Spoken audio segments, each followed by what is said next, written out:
My name is Davis. I'm 20 years old, and this is the story of the most real nightmare I've ever experienced. It all started on that cursed day in our small, impoverished town in Mississippi, a town whose name I don't even want to remember. Our house was an old, dilapidated building that I had inherited from my grandfather, a two-story house with an attic that I had always been terrified of entering. My parents were both workers and had to work long shifts to make ends meet. I was often left alone at home, trying to keep myself occupied with reading and watching TV. That night, I was alone as usual. It was past midnight, and I was in my room reading a scary book. Suddenly, I heard a sound from upstairs. It sounded like something being dragged across the wooden floor. My heart started racing. I knew there shouldn't be anyone in the house. Trembling with fear, I got up and went to the door of my room. The sound stopped, but I felt like something was present in the house. With shaking hands, I grabbed my flashlight and left the room. The dark hallway of the house was in complete silence. Step by step, I moved toward the stairs. Every moment I expected something to jump out of the darkness, but nothing happened. When I reached the second floor, I heard the sound again, this time clearer and closer. The sound was coming from the attic. My heart was about to burst out of my chest. I didn't know what to do. I thought maybe I should call the police, but I was afraid they might hear my voice, so I decided to investigate myself. Now that I think about that moment, I realize how foolish it was. With trembling hands, I grabbed the handle of the attic door and slowly opened it. The smell of damp and mold hit my nostrils. The old wooden stairs creaked under my feet. I shone my flashlight around. Everything was full of old, dusty items. Suddenly, my eyes fell on something that froze the blood in my veins. In a corner of the attic, behind an old chest, something was moving. Something that looked like a human, but wasn't. A creature with gray, wrinkled skin, with eyes that glowed in the dark, was staring at me. Its mouth was toothless and wide, and a sound like a growl was coming out of it. Its long, bony fingers were tapping on the ground. I screamed in terror, and the flashlight fell from my hand. In the absolute darkness, I could hear the rustling sound of that creature approaching. I ran toward the door with all my might, but my foot got caught on something, and I fell face first onto the floor. A sharp pain shot through my face, but the fear of that creature was stronger. I dragged myself across the floor and headed for the door. I could hear the creature's heavy breathing behind me. When I reached the door, I slammed it shut with all my strength and locked it. My heart was about to come out of my mouth. I could hear the sound of scratching on the door from the other side. It seemed like the creature was trying to open the door. I didn't know what to do.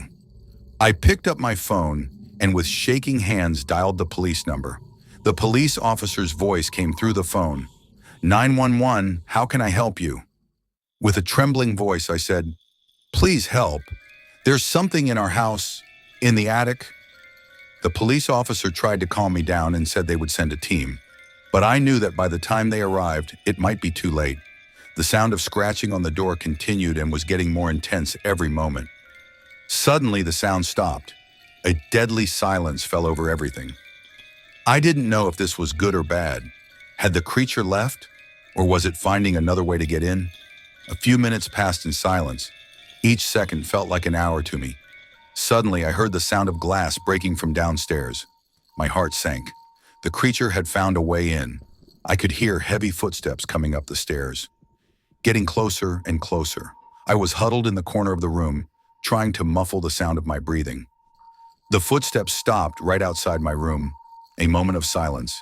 And then, the sound of scratching on the door. The creature was behind the door, trying to get in. My tears were flowing. In my mind, I was talking to God, begging him to save me. The creaking sound of the door hinges indicated that it was being torn off. I closed my eyes and waited for the end. But at that very moment, I heard the sound of police sirens. My heart was filled with joy. The scratching sound on the door stopped. I heard the sound of running in the hallway, and then silence. When the police entered the house, I was still huddled in my room, not daring to come out. The officers searched the house but found no trace of the creature. The only thing they found were strange claw marks on the attic door and the broken glass of the downstairs window. No one believed my story. They thought I had hallucinated out of fear. But I knew what I had seen. That creature was real, and I was sure it would come back. Days passed and I couldn't forget that night. Every sound made me jump. I had nightmares at night and woke up screaming.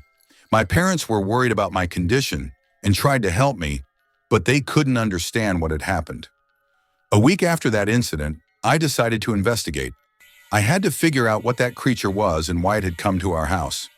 I went to the city library and started searching through old books and historical documents. After hours of searching, I finally came across something that froze the blood in my veins.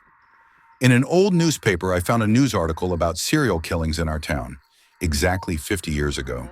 The killer had never been caught, but witnesses had described him as a creature with an inhuman appearance. With trembling hands, I continued reading. According to the reports, the killer would lure his victims into basements or attics, and I couldn't read the horrific details. But one thing was clear. The witnesses' descriptions of the killer exactly matched what I had seen in the attic. I returned home with fear and dread. I didn't know what to do. Should I tell the police? But what evidence did I have? An old newspaper and a story that no one would believe. That night when everyone was asleep, I heard a familiar sound from the attic. The sound of rustling and something being dragged across the wooden floor. My heart started racing. I knew it had come back. This time I decided not to run away. I had to face this nightmare.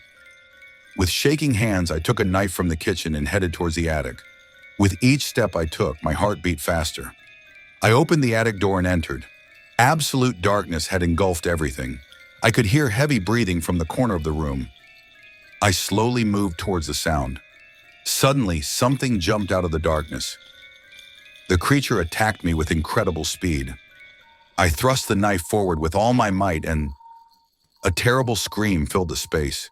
Moonlight shone through the small attic window, and I could see the creature's face. Its eyes were full of pain and suffering. It seemed like it had been tormented for years. For a moment, I felt that it too was a victim. The creature fell to the ground and I backed away in horror. I didn't know if it was alive or dead. I didn't know what to do. My whole body was shaking. I heard my parents' voices from downstairs. They had woken up from the scream. A few moments later, they were in the attic looking at the scene in horror. The police came, and this time, they couldn't deny the truth. The creature's body was there, right in front of their eyes. But when they tried to move the body, it disappeared, as if it had never existed. No one knew what had happened. The police investigation led nowhere. No evidence of the creature or its presence in our house was found. Everyone thought I had hallucinated and in a state of sleep and wakefulness had hurt myself. But I knew what had happened. That creature was real, and now I felt like a part of it had come alive in me. If you enjoyed it so far, please hit the subscribe button if you liked the video. From that night on, my life completely changed. I couldn't live like before. Every night I had nightmares and every shadow scared me. My parents tried to help me. They took me to a psychologist, but no one could understand what had happened to me. I decided to continue my research. I had to figure out what that creature was and why it had come after me. I spent hours in the library researching local legends and strange past events. Gradually, I noticed a pattern. Every 50 years, reports of similar incidents had been recorded in our town. People who claimed to have seen a strange creature, mysterious disappearances, and unsolved murders. All of these were somehow related to our house. One day while I was looking for old documents in the basement of our house, my eyes fell on an old chest that I had never seen before. With trembling hands, I opened it and looked inside. What I saw challenged all my beliefs. Inside the chest was an old diary that belonged to my grandfather. I started reading eagerly. What was written in that diary was beyond my imagination. My grandfather had written that our family was cursed. 100 years ago, one of our ancestors had made a deal with dark forces to gain wealth and power. In return, he had promised to offer one family member to those forces every 50 years. My heart sank. Now I understood why that creature had come after me. I was the next victim. But why had my grandfather taken this secret to his grave? Why hadn't he warned us? I rushed upstairs to talk to my parents. But when I entered the kitchen, I saw a scene that will never be erased from my mind. My parents were lying on the floor and blood was everywhere, and that creature was standing right above them. I screamed and ran toward the door, but before I could escape, something grabbed me from behind. I could smell the stench of the creature's breath. A voice whispered in my ear, "It's time. You must pay the price for your ancestors' sins." I struggled with all my might. I didn't want to give up. I didn't want to be the end of my family's story. I elbowed the creature in the stomach and managed to free myself. I ran towards the door and out of the house. I ran through the city streets all night. I didn't know where I was going or what to do. I just knew I had to escape that creature. But I felt like it was following me everywhere. In every shadow, in every dark corner, I thought I saw it. The next morning, tired and desperate, I went to the police station. I told them everything, about the creature, about the family curse, and about my parents' murder. But I could see in their eyes that they didn't believe me. They sent me to a mental hospital. They thought I had gone insane and killed my parents. But I knew what the truth was, and I knew that creature was still after me. Months passed in that hospital. Every night I had nightmares, and every day I waited for that creature to find me. But it didn't come. I slowly started to doubt myself. Was it all really a hallucination? Had I really gone crazy? One night, as I was looking out the window of my room, I saw something that made my heart stop. That creature was standing right across the street looking at me. There was a devilish smile on its face. I realized that the game wasn't over. It was still after me, and I had to find a way to break this curse. But how could I do that from inside a mental hospital? I spent days and nights thinking and planning. I had to find a way to escape from there and continue my research. I had to figure out how I could break this curse and save myself and future generations. Finally, after months of planning, I managed to escape from the hospital. Now I was a fugitive, not only from the law, but from a force that had been after my family for centuries. I embarked on a long and dangerous journey in search of answers that I knew must exist somewhere. Along the way, I met strange people who knew about supernatural forces. They helped me understand what I was dealing with. I learned that the creature was a contract demon, a being that makes deals with humans and demands terrible things in exchange for their wishes. And now, I had to find a way to terminate this contract. Months passed and I was still on the run and searching. Every night, I had terrible nightmares. In my dreams, I saw that creature getting closer and closer to me. I knew my time was running out. Finally, in a small town in the Appalachian Mountains, I met an old man who claimed to know how to defeat a contract demon. He told me that I had to return to the original place of the contract and use an ancient spell to nullify the contract. With fear and trembling, I decided to return to our old house, the place where everything had started. When I reached my town, I saw that our house was abandoned and in ruins. It seemed like no one had lived there for years. With shaky steps, I entered the house. The smell of damp and decay was everywhere. I went straight to the attic, the place where I had first seen that creature. When I entered the attic, I felt like time had stopped. Everything was exactly as I remembered from that horrible night. And then, I saw it. The creature was standing right in the same corner, looking at me. My heart was about to burst out of my chest. But this time, I was ready. I whispered the spell that the old man had taught me and lit a candle I had brought with me.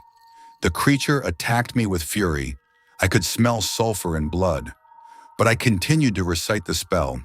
Suddenly, a bright light filled everything, and a terrible scream filled the space. When I opened my eyes, the creature had disappeared. I felt like a huge weight had been lifted off my shoulders. Was it really over? Days passed, and there was no sign of the creature. I slowly started to believe that I had really managed to break the curse. But I still have nightmares sometimes. And sometimes when I look in the mirror, I see a strange glow in my eyes. A reminder that some battles leave scars that never fully heal. This is my story, a story of a curse, a demon, and a family's dark secret. I don't know if anyone will believe me, but I had to share it because I know that there are things in this world that we can't explain. Things that lurk in the shadows, waiting for their chance. And sometimes the only way to survive is to face our deepest fears. So if you ever hear strange noises in your attic or feel like something is watching you from the shadows, remember my story. Because sometimes the monsters in our nightmares are more real than we dare to believe.